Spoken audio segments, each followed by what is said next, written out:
Hi, it's Paul from One Cast One Fish, and welcome to your first class on the Garmin Striker Fish Finder. Today we'll be discussing the device interface keys and their functions. I'm going to introduce you to the home screen, discuss the zooming and panning features on the waypoint map. We're going to look at GPS signal strength, and I'm going to show you how to find your GPS accuracy. Now, if you're new to this channel, be sure to hit that subscribe button and do not forget to turn on your bell notifications, because I promise you, you are not going to want to miss any videos in this series. Let's start out by discussing the function of each of the keys located on the device. The back or return button will return to the previous screen, or, if held, returns to the home screen. The arrow keypad allows you to scroll, highlight options, and move the cursor. The arrow keypad also is used to zoom in and out of a view and pan within a view. The menu button opens menu options for a given screen if applicable. Pressing the menu button again will close an open menu. The power button, when held, will turn off the device. However, if you quickly press the power button once, you'll be taken to a menu that will allow you to adjust the backlight, day or night color mode, and give you the option to disable or enable the sonar. The select button is designated by a check mark. You'll use this to acknowledge messages and select options. The waypoint button gives you a quick and easy way to save your current location as a waypoint.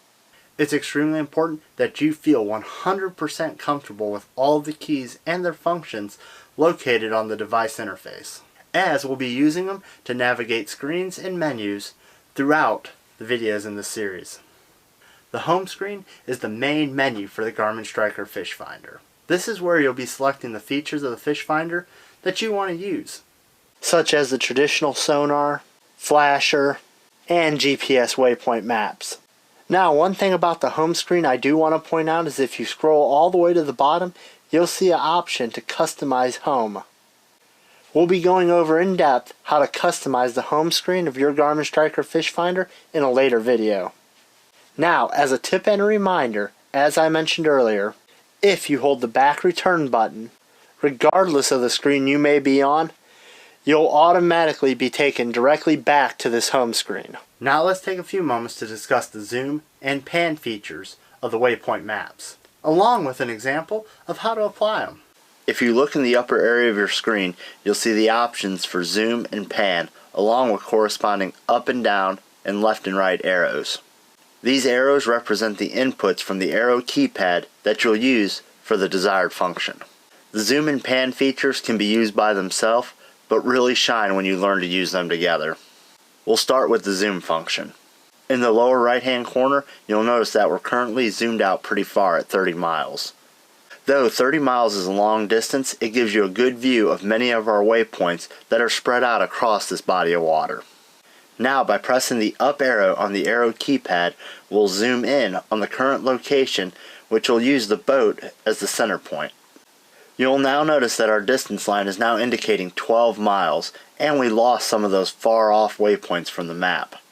This also made some of our closer waypoints more spread out and viewable. Pressing the down arrow on the arrow keypad, we'll notice that the screen zooms back out. The key takeaway when using the zoom feature is that you can zoom in or out as far as you'd like to view more or less waypoints, and that the zoom feature uses the boat as your center point on the screen. The pan feature can be activated using the left and right arrows on the arrow keypad. When you press the left or right arrow, we notice that a movable cursor appears. You'll use the arrow keypad to move the cursor around on your screen. The key takeaway here is that when in pan mode, the screen will use the cursor as the center point. Now I'm going to show you how the zoom and pan work together. Let's start by moving our cursor over to brush pile 2. And once our cursor is over brush pile 2, you'll see a notification. Now let's zoom in for a closer look at the brush pile 2 waypoint. You'll see that in order to zoom after using the pan feature, we'll need to press the back return button first. This will take us out of the pan mode, and once again we have the option to zoom in or out. We will now press the up arrow on the arrow keypad and zoom in to brush pile 2 waypoint. Learning how to use the zoom and pan features on the waypoint map is going to be an essential skill to learn, especially as we move forward in this series with more advanced features of the Garmin Striker Fish Finder. Now let's talk about GPS signal strength and GPS accuracy. When you turn your fish finder on, it'll begin connecting to and collecting satellite data on your current location. You can see your current signal strength at the top of the home screen.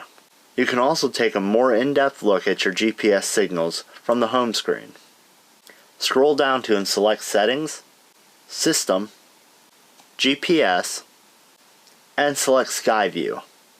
This will show you the current satellites and their signal strength that your fish finder is using. Another cool feature that can be seen on the Sky View screen is your GPS location accuracy. I hope you've enjoyed this first class and introduction to the Garmin Striker Fish Finder. As always, if you have any questions, please feel free to ask in the comment section below. And don't forget to hit that like button and share with all of your friends. And we'll see you next time on the water.